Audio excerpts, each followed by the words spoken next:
شرط دوم سطر پوشی کے بیان۔ نماز کی دوسری شرط سطر چھپانا ہے۔ سطر چھپانے سے مراد یہ کہ مرد کو ناف سے گھٹنوں تک اپنا بدن چھپانا فرض ہے، اور یہ ایسا فرض ہے کہ نماز کے بعد بھی فرض ہے، اور اس کے اندر بھی مرد کو ناف سے گھٹنوں تک بدن چھپانا مرد کا سطر کہلاتا ہے۔ عورت کو سوائے دونوں ہتھیلیاں، پاؤں اور منہ کے تمام بدن ڈھانکنا فرض ہے، اور یہ عورت کا سطر ہے، اور باندی کے لیے پیٹ اور پیٹھ اور زانوں تک چھپانا لازم ہے۔ بدن چھپانے کی مقدار جو اوپر بیان ہوئی ہے اس کو عورت بھی کہتے ہیں، اور بدن کے اتنے حصہ کو چھپانا سطر عورت کہلاتا ہے، اور کشف عورت سے مراد بدن کے اتنے حصے کا کھل جانا جتنے کا چھپانا نمازی کے لیے فرض ہے۔ عورت غلیظہ و خفیفہ۔ عورت کی دو قسمیں ہیں، غلیظہ و خفیفہ۔ عورت غلیظہ مقام بول و براز،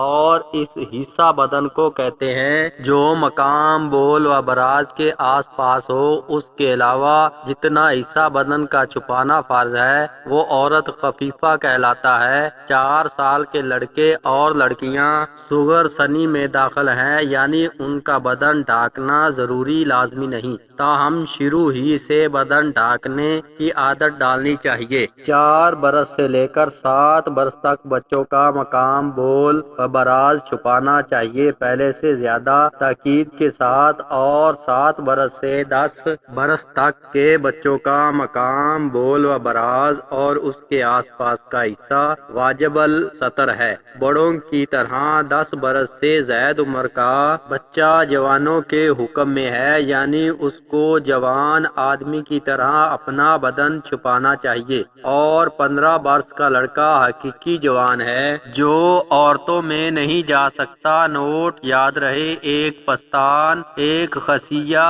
ذکر، ایک شریان، ایک ران، پیٹ اور پیٹھ علیحدہ علیحدہ اعضاء شمار کیے جاتے ہیں۔ کشف عورت کی مقدار جتنے بدن کا چھپانا فرض ہے اس کا یا چوتھائی حصہ یا اس سے کم بغیر قصد یا بغیر فعل نمازی کے نماز میں کھل جائے، اور اتنی دیر کھلا رہے جتنی دیر میں 3 بار سبحان ربی العظیم کہا جا سکے تو نماز ٹوٹ جائے گی، اور کھلتے ہی فوراً ڈھانک لیا تو نماز میں کچھ حرج واقع نہ ہوگا، نماز صحیح ہو جائے گی۔ یہ دونوں حکم اس صورت میں تھے کہ بلا مقصد اور بغیر فعل نمازی کے کشف عورت ہو جائے، اور اگر کوئی قصدن چوتھائی عضو کھلے تو نماز فوراً ٹوٹ جائے گی۔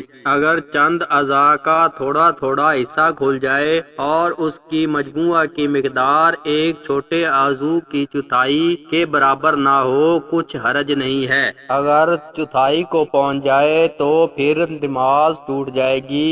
مثلاً عورت کے کان کا کچھ حصہ اور پنڈلی کا کچھ حصہ کھل گیا، لیکن اس قدر کھلا ہے کہ برہنہ حصہ کے مجموعی کی مقدار چوتھائی کان کے برابر نہیں ہوتی ہے تو نماز جائز ہے، اور اگر زیادہ یا برابر ہوتی ہے تو نماز ٹوٹ جائے گی۔ عالمگیری نماز میں عورت کے بال بلا اتفاق چھپانے ضروری ہیں، اگر ان کا کل حصہ بھی کھل جائے گا تو نماز ٹوٹ جائے گی۔ اگر باوجود لباس کے اندھیرے مکان میں رات کو تنہا برہنہ نماز پڑھے تو نماز نہ ہوگی، کیونکہ شرعاً اس کا بدن مستور نہیں۔ ہاں، جس شخص کو لباس میسر ہی نہ آئے تو ایسا شخص مجبور ہے، وہ برہنہ ہی نماز پڑھ سکتا ہے، مگر ایسا شخص زانوں بیٹھ کر پڑھے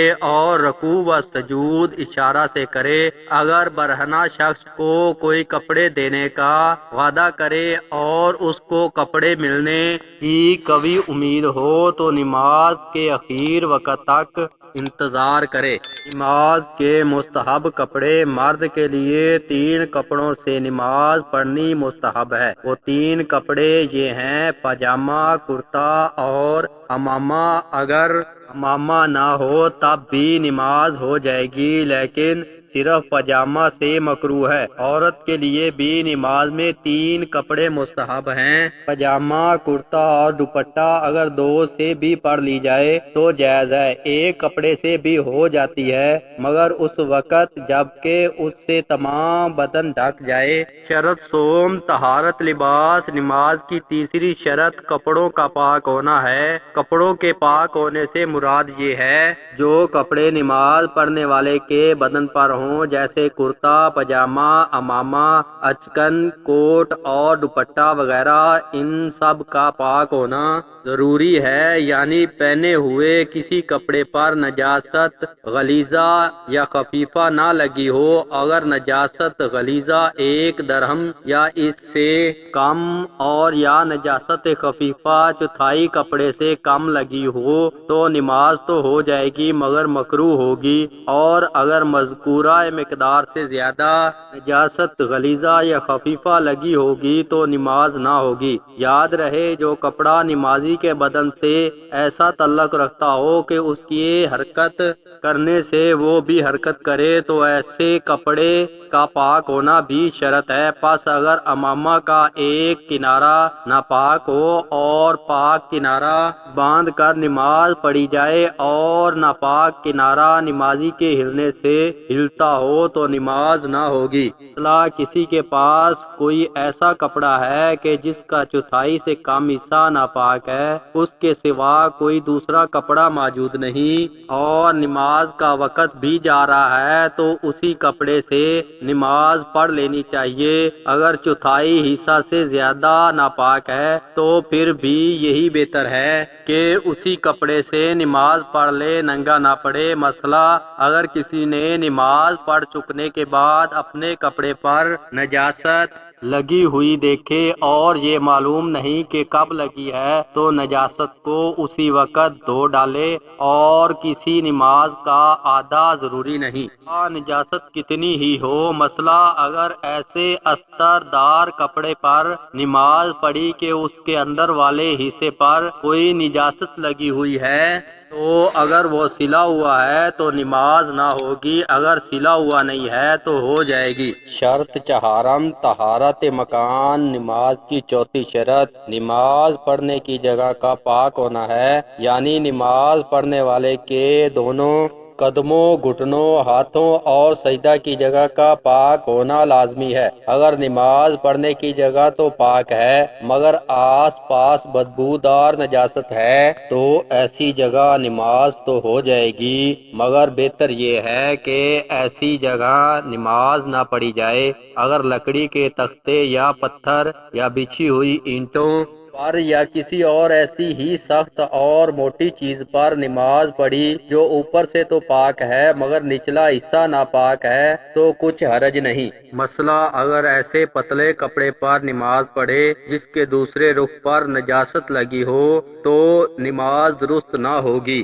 اس طرح 2 الگ الگ کپڑے ہیں، آپس میں سلے ہوئے نہیں، ان میں سے اوپر والا کپڑا تو پاک ہے اور نیچے والا کپڑا ناپاک، تو اگر نیچے کی نجاست کی بو اور رنگ کا اثر اوپر کے کپڑے پر نمایاں نہ ہو تو نماز اس پر جائز ہے۔ مطلب یہ ہے کہ جب تک نیچے کی نجس چیز کی بو یا رنگ اوپر کے کپڑے پر ظاہر نہ ہو تو اس وقت اس پر نماز جائز ہے، وہ نیچے کی نجس چیز کپڑا ہو یا زمین۔ اگر دونوں قدموں اور گھٹنوں کی جگہ تو پاک ہو مگر پیشانی اور ناک کی جگہ ناپاک ہو تو اس کو ناک پر سجدہ کرنا چاہیے، نماز ہو جائے گی۔ اگر ناک کی جگہ تو پاک ہو اور باقی واضح پاک ہو تو بلا خلاف نماز جائز ہے۔